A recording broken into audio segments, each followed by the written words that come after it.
Hi, welcome to Box on the Box, Rock and Celluloid, Botbrack for short. I'm Edward Box. So I've got another one of my random reviews today. So with these, I just pick an album, not any anniversary or anything, just an album I think that's worth looking at, is of interest, that I like. And today's choice is UFO's Walk on Water. So this is an interesting album. This is their comeback, in inverted commas, with Michael Schenker on guitar and the reformation of the classic lineup. That's Andy Parker on drums, Pete Way on bass, Paul Raymond on guitar, keyboards, Schenker on guitar, and of course Phil Mogg on vocals. Now I must confess I didn't know anything about this at the time. I'm a big UFO fan, but due to the lack of media interest in this type of music and in a pre-internet age, I only became aware of this album when they reformed again for a UK tour and European tour and so forth in 1998. Some of you may have seen UFO on that tour, and that's the one where Schenker kind of had a bob and he dyed his hair black. There is footage from this 1995 tour on YouTube when they played the States, but principally this was done for the Japanese market. The money obviously came from Japan. They went to quite an expensive studio, a proper studio called Rumbo Recorders in the San Fernando Valley, and Ron Neverson came back at the producer controls and the mixing desk. So I kind of heard this album probably late 90s, early 2000 in the end. I had a copy in my local library. So what's weird about this album is, aside from that, it's weird history. It started in Japan. It's obviously been up for license so many times. There's a lot of different covers for this.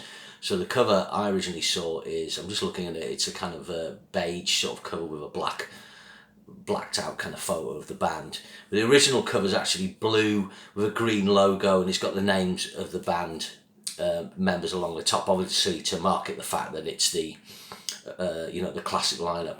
Obviously prior to this, UFO rapped properly the first time in 1983, then Mogg brought it back with everyone and himself, but without everyone else, sorry.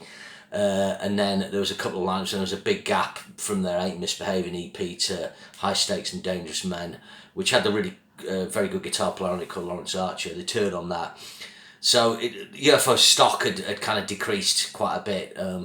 As had all bands in the classic rock era. Obviously this has come out at a time, unfortunately, before the resurrection of what I call the classic rock era, when at the end of the 90s you start to get magazines like Classic Rock, you start to get more interest in bands recreating their retro sound, and then it gets a really good run through the noughties.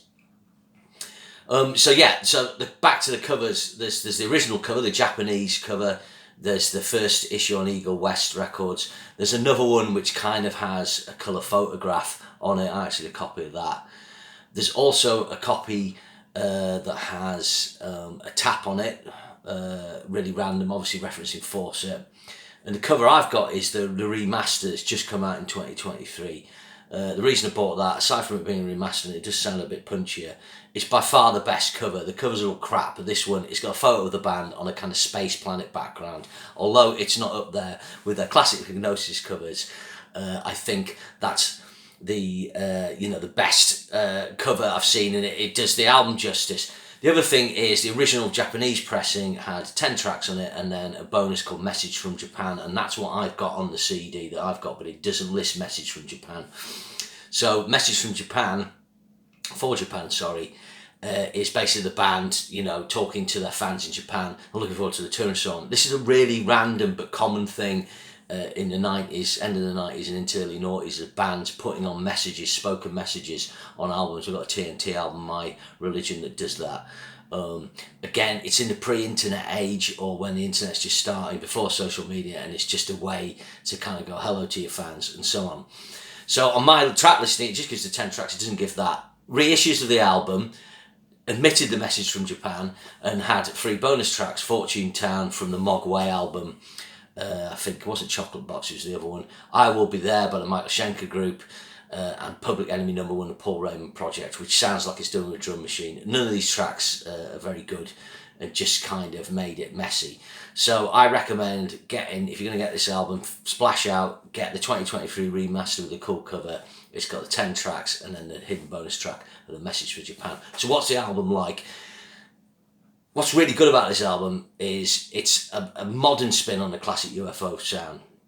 So the band maybe have little, references to kind of what's been going on in music, but generally they basically roll up in 1995 with, you know, the modern recording techniques, but keep it on the right side of sensible, and make Ron Everson with them, I think, has made a really good sounding record. What first strikes with this album, it's the last time the Phil Mogg sounds like the Phil Mogg of old. So essentially Phil Mogg sounds pretty much the same on every UFO album, and on this the timbre of his voice is still, you know, it's got that rich tone, but it's not got that really bassy tone that comes into it after this. Certainly by the time they did the You Are Here album, he'd lost probably half a step. Not that he was ever very stronic, but his voice became very kind of low in its frequency, and more bluesy, and I didn't like that as much to listen to. So that's the first thing. Mogg sounds like Mogg, and he's really good. At this time, Mogg would be 46, 47, so it's kind of weird, you know, they're coming back in the 40s. That's considered really old then. You know, I'm older than that now, but mad. So it starts with a self-made man. I should say all the tracks are written by Mogg and Schenker, apart from a track on Knock Knock, which is Mogg, Pete Way. Andy Parker gets in on the action, obviously by a Lights Out re-recording, which we'll come to. But this has got a really heavy, dark riff, so in a way it might throw you off guard. This is probably the one track on the album where it's a lot darker, it's a lot heavier, it's more kind of what's been happening in the rock and heavy metal that UFO have influenced, really. But it's really good, maybe a bit long, but I like Schenker's riff. It's got a cool little lead break. Really good chorus that kind of is a lot more melodic, and it has a good contrast with the verse. So really good opener. And then the second track is even better, it's Venus. So Venus has become a bit of a live favourite with fans. This is a really good sort of, you know, female-based lyric, so to speak. Phil talking about a love or something like that, which is prone to do. It's 5 minutes 20, again a little on the long side, but it's got a really lovely kind of picked acoustic part by Schenker, and you can hear Schenker's track the acoustic in to give it almost a country rock feel at times. I think it works really well. Again, Neverson's nailed the balance on this. The drum sound is suitably fat. It could do have been a little fatter to me, but it's not as bombastic as, say, something like the Obsession album, but it's, you know, the production's sensible. This is a really good track. Again, lovely little lead fills by Schenker, and then you get Pushed to the Limit. Now this is the album's classic track. I think this is the one that fans really love. This is an up-tempo rocker. It's got a great Schenker riff that's got a kind of slightly odd time signature. Really funny lyrics by Mogg. Really, it's about getting old, but it's still showing you've got it. So it's kind of UFO going, look, we've still got it in a way. I really like this. It just makes you feel good. It's a really, really cracking track. Then track number 4, Stopped by a Bullet of Love. Again, this is another really good track. I didn't used to be as keen on this track. I always liked it, but listening to it recently, it works really well in the context of where we're at in the album at this point. It's got a nice swinging groove, a little more up-tempo. Again, nice lead breaks, great vocals, good Mogg lyrics, you know, turning those kind of phrases the way he can. 4 minutes 35. Really good. Then you've got Darker Days. Again, this is kind of heavier, going in with a slightly, you know, the heaviness of Self-Made Man, the first track. I think it's in F sharp, so in the Lights Out key. Really good, kind of an upbeat verse, but with a melancholy chorus. And then Schenker pulls out a kind of nylon string clean solo in the middle, which really breaks the mood in a different way, really interesting. And then of course he's doing loads of crazy fills. So the first half of the album, if you take that as side one, it wouldn't have come out on vinyl, well you can get it now, is really, really good. You know, I don't know what it would have been like listening to it at the time. I would have liked to have sort of got it at the time. I really like it. I imagine I would have been really buzzing, but it was kind of weird coming to it afterwards. And of course I actually heard the tracks Self-Made Man, Venus and Pushed to the Limit live before I heard them on record. So up to this point, Schenker, you know, it's got a kind of tight distortion, a bit more gain. His rhythm guitar sounds pretty fat. His soloing's really good, his tone's good, but what I would say, what's changed in his playing, and this is the point at which his playing changed to me, his conversations of his soloing are less joined up. It's more sporadic phrases.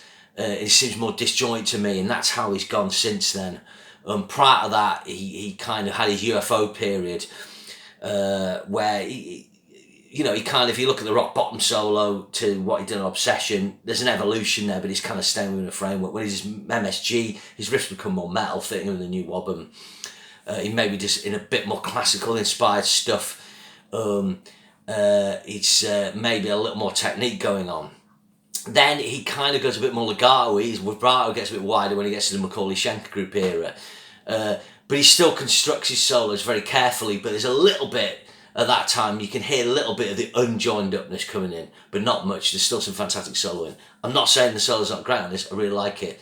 But it's just, like I say, the conversational elements are not the same. The other thing is you hear him using more pinch harmonics. I think really he always used pinch harmonics, but because the gain wasn't there on his sound, that just gave him that extra pop with the side of the pick. Now it's bringing out pinch harmonics, and that's starting with the Macaulay Schenker era. So that's interesting. So on to track 6, which is running on MT. This has got a kind of sort of Aerosmithy type of groove.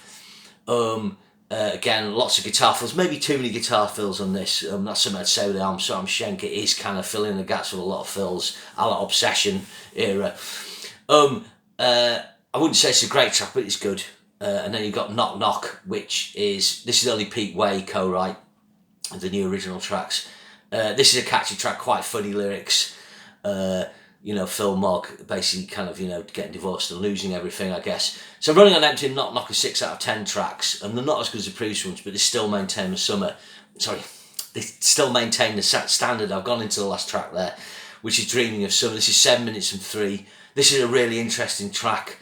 Got a cool Schenker riff, a little bit kind of like Love to Love, but more up tempo, not in the ballad style, but when that opening riff comes in, the chugging of Love to Love. Some really cool outro solo by Schenker on this. Great lyrics by Mogg. He sort of references being on the dole. He mentions a Manchester morning. It's good lyrics, you know, totally. Phil Mogg's lyrics. The only person who's comparable to him is someone like Phil Lynott to me.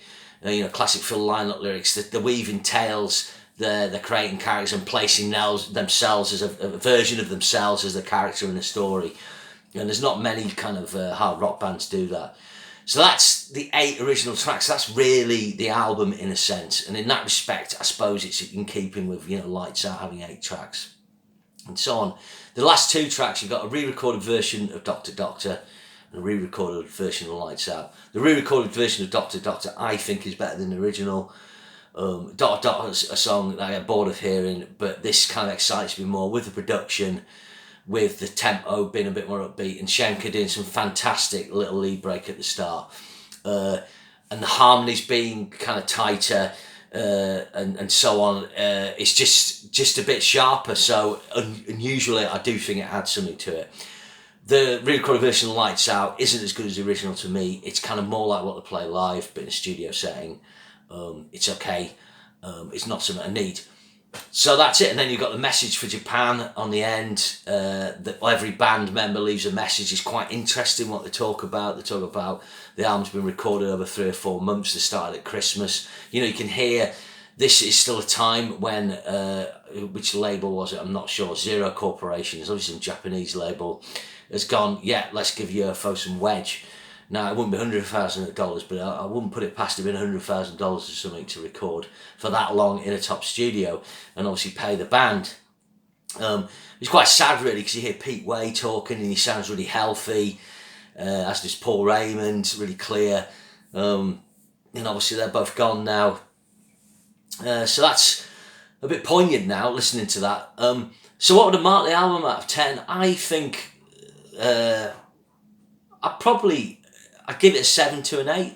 You know, there's people who really rate this album. They rate it in there with the classic UFO albums.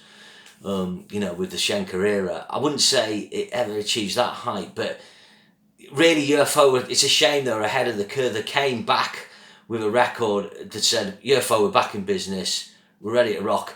But the timing wasn't right. Apparently on this tour, you know, there's tensions with Schenker again. And then Phil Mogg and Pete Wade made 2 Mogg Way albums as Chocolate Box. I can't remember what the other album's titled. Chocolate Box has got Jeff Coleman on guitar. And these albums actually got some pretty good tunes on. But they weren't allowed to use the UFO name without Schenker there. So they did those with Mike Varney. then Schenker came back to the Covenant album, the Sharks album. They toured on the Covenant record. I saw them on that tour.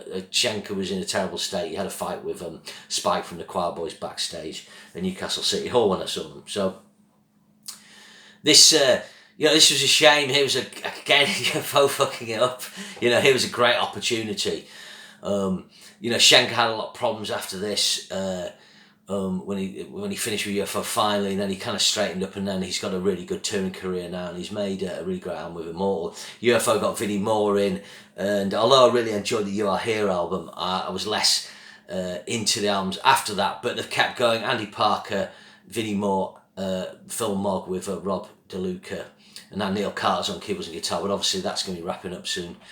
So this is an interesting kind of chapter in the UFO thing. Maybe if they brought this out 2000, if you remember 2000, 2002, 2003, when The Darkness came along, AC/DC had a big album, Black Ice later on. There was more of an interest in this kind of music, but they just missed the boat really. But well worth checking out. I'm sure there's 6 album covers for this. I've forgotten one of them, but have a look online, put Walk on Water images up, and you'll find all the artwork. But like I said, the 2023 reissue I think is the one to get. Okay, I'll see you again soon. Thanks very much. Remember, share and subscribe.